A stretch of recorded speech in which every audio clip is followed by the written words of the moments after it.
Looking back on 2020, it was almost like a collective apology from people that didn't really know what was going on.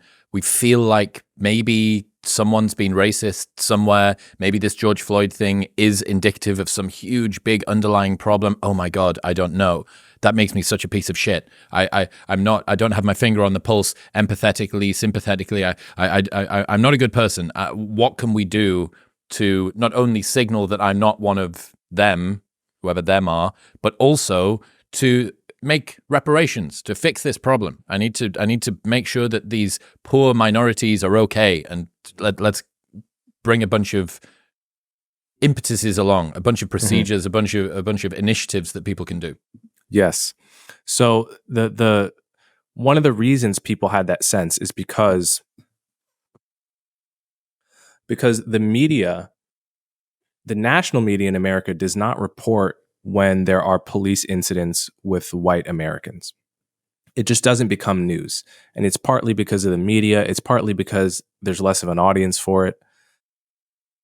So, for example, there was a guy named Tony Timpa who died in a way extremely similar to George Floyd, with an officer's knee on the top of his back for about 13 minutes. And they're cracking jokes as he's losing consciousness, saying, "Wake up for school, Tony." Just really terrible behavior for a group of police officers. And he died. Whole thing was caught on video. You can look it up on YouTube.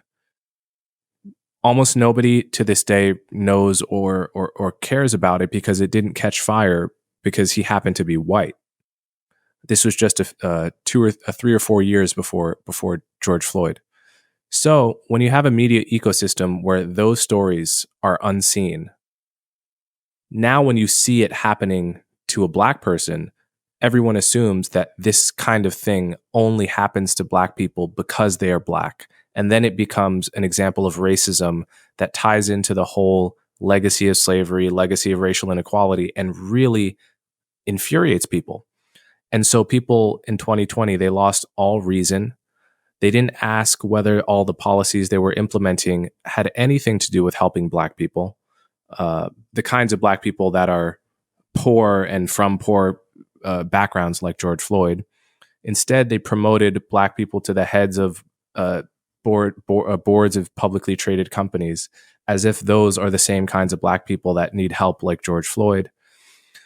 Essentially, they made the black elite even better off than it was before, while at the same time defunding the police for neighborhoods where black people need them the most. Okay. At the time of the summer of 2020, Gallup polled black Americans with 3 simple questions. Do you want more police in your neighborhood, the same police presence in your neighborhood, or less? 80% answered the same or more. Only 20% wanted less police. And that was the position, a very minority position within the black community, of the Black Lives Matter movement, the Defund the Police movement, and so forth. Police were defunded in many cities in America, and then later refunded in many cases by popular demand within the black community in certain places. And the end result was that 2020 represented the single greatest increase in homicide from year to year in America in the past 100 years. Okay.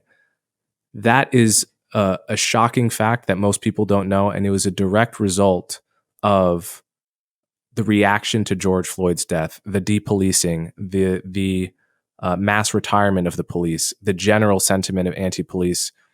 And it hurt nobody more than the black community, because those homicides were not equally distributed in nice neighborhoods unless they were highly concentrated precisely in communities that are disproportionately black and disproportionately poor.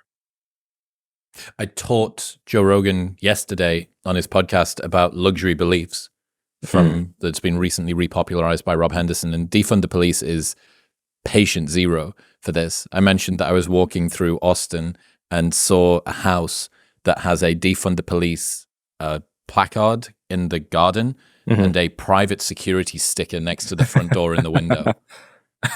Yeah. The fact that people like that don't see the irony is really depressing to me. I mean, there are literally people that have their own private security detail, okay, who supported defund the police. There are people in gated neighborhoods who pay a premium just so that strangers can't come near their house, not even in their house, but near their house, who want to gut police forces in that are, for poor neighborhoods. This is amazing. And that's what happened in 2020, and more importantly, that's what can happen in particular in America on the left when people only obey their empathy towards a video and suspend the rational thought that should come with that. Okay, this video is horrible. Let's all agree that. What is actually the best way to move forward? Let's not just rage. Let's actually think, look at evidence, and not be so hasty with supporting policies that might backfire for the very people you're trying to help. I think it would have been very difficult during the summer of 2020 to have put out realistic crime impact statistics, what the actual polls are saying from mostly black neighborhoods. I think anyone that posted that, it would have been very quickly lambasted as some white supremacist, race denial, you don't care, you don't understand, you don't know. That would have been the smart thing to do, but the incentives all aligned to not have. I mean, who was going to be the person that does that? If it was a black person, they'd be accused of being an Uncle Tom. Right. If it was a white person, they'd be accused of being a racist. Right. There was no vector in which that narrative could have inserted itself, I don't think. Yeah. I mean, Sam Harris tried to. I think he released like a 90-minute audio pull essay. Back from the Brink? Yeah, Pull Back from the Brink, which was very good. One of the best, for the people that haven't listened to it, even now, it is one of the best like monologues I think that I've ever heard. That thing is phenomenal. It was spot on in my view. And I'm sure he took a lot of flack for it. As my friend Camille Foster likes to say, people like me and Camille have the melanin force field, which is, no one is going to call me a racist. They as you say, they may call me an Uncle Tom or a traitor to my community and so forth, to which I would respond, what could be more of a betrayal to your community than not speaking out when you know that policies are being adopted that are going to lead to potentially hundreds or thousands of excess deaths for Black people? Because that's what happened. The internet is obsessed with the prioritization of looking good over doing good. Mm-hmm. Completely obsessed with it because the distance between our opinions and our deeds have never been greater. So it's very easy to hide behind words that sound caring and just and forthright and charitable and understanding. And the implications of it, what actually happens, kind of, no one really ever fact checks that. It's like, oh, well, he was the guy, and I'm sure he had good intentions. Who could have foreseen that defunding the police would have negatively impacted Black people? Well, I don't know. If you'd used a little bit of sort of second order thinking. Mm-hmm. A lot of people foresaw it. A lot of people talked about it at the time, me included.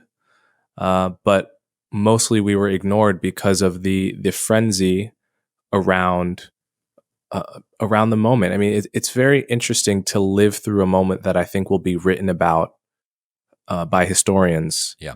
We're fairly close to the same age. We haven't gotten too many of those, I think, but it will. The summer of 2020, we have to acknowledge what happened. A man died in police custody in a city, Minneapolis. Not one of the cities, frankly, that is known by non-Americans. And there were protests, not just in America, all around the world. London, Newcastle, I think where New I'm Zealand, from, the northeast of the UK. And even more surprisingly, in non-English speaking locations. I think as far as Japan, if I'm not mistaken. So this was obviously, it had something to do with the pandemic and the fact that everyone was stuck at home.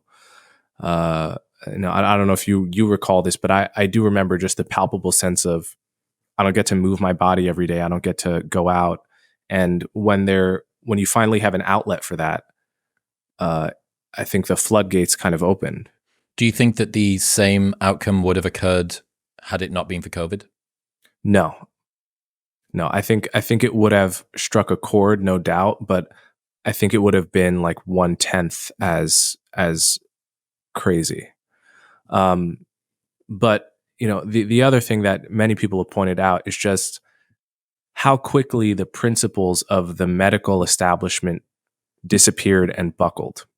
So what I mean by that is, in early COVID, there were all of these protests by right-wing kind of activists and citizens around lockdowns, right? There were protests outside where people didn't want to be locked down, and they went outside, and I can't remember whether they were wearing masks or not, but those were roundly denounced by every important medical institution in the country because they were jeopardizing herd immunity. They were killing grandma. Contagion events. Yeah, absolutely. Yeah, mass spreading events or whatever they were called. Yeah.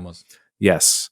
And then literally weeks later, when you had thousands or tens of thousands of people marching in the streets, shoulder to shoulder, all over the country, the whole medical establishment just turned around and said, it's okay, because it's for racism, right? And even some of them said, when you think about it, isn't racism a kind of pandemic also? And people watch this understanding that elite institutions are capable of such hypocrisy, of such such a loose relationship with their own principles, and lose faith. This episode is brought to you by Element. Stop having coffee first thing in the morning. Your adenosine system that caffeine acts on isn't even active for the first 90 minutes of the day, but your adrenal system is, and salt acts on your adrenal system. Element contains a science-backed electrolyte ratio of sodium, potassium, and magnesium with no sugar, no gluten, no coloring, no artificial ingredients, or any other BS. It plays a critical role in reducing muscle cramps and fatigue while optimizing brain health, regulating appetite, and curbing cravings. The orange flavor in a cold glass of water is literally the best way to start your morning. I've done it every single day for over 3 years now, way before they were a partner on the show, and I love it. Best of all, there is a no BS, no questions asked refund policy, so you can buy absolutely risk-free, and if you do not like it for any reason, they will give you your money back, and you don't even need to return the box. Right now, you can get a free sample pack of all 8 flavors with your first box by going to the link in the description below or heading to drinklmnt.com/modernwisdom. That's drinklmnt.com/modern wisdom. Thank you very much for tuning in. If you enjoyed that clip, you will love the full-length podcast in all its glory, which is available right here. Go on. Press it.